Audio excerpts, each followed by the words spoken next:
আমরা দেখেছি যে আমরা একটা প্রতারণামূলক দলের সঙ্গে কাজ করছি।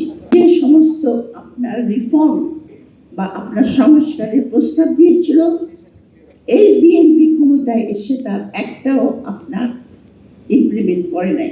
সেখানে আপনাদের স্বপ্নভঙ্গ আছে 24। চিন্তা করে দেখেন, আমি কতগুলি স্বপ্নের কথা বলেছি। 24-এর সময় আমি মনে করেছি এই 16-17 বছরের যে অপশাসন, যে মানুষের উপরে যে আপনার অত্যাচার, অলিগার্কদের অত্যাচার, দেশ থেকে সম্পদ লুটের আপনার, তার একটা সমাপ্তি বা কিছু একটা সলিউশন আমরা পাবো, যার জন্য 1400 সন্তান আমাদের জীবন দিয়েছে। তাদের প্রতি তাদের মাগফিরাতের আত্মার কামনা করি সবসময়।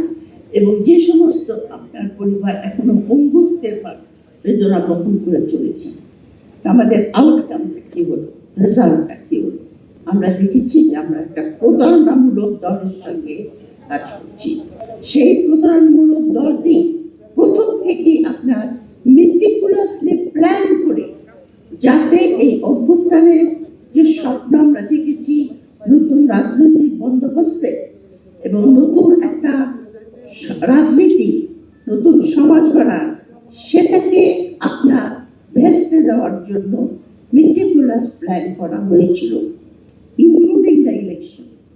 যুদ্ধারটাও আমি মনে করি ম্যানেজ করে তাদেরকে দেওয়া হয়েছে।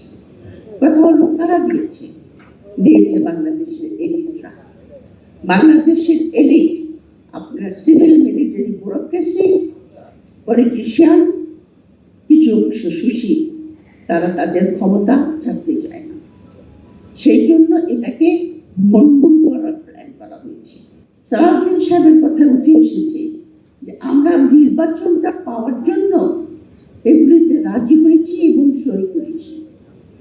এ কথাটা কিন্তু যিনি এখন স্পিকার, তিনিও কিন্তু একবার বলছেন যে আমরা গণভোটে রাজি হয়েছি নির্বাচনটা পাওয়ার জন্য।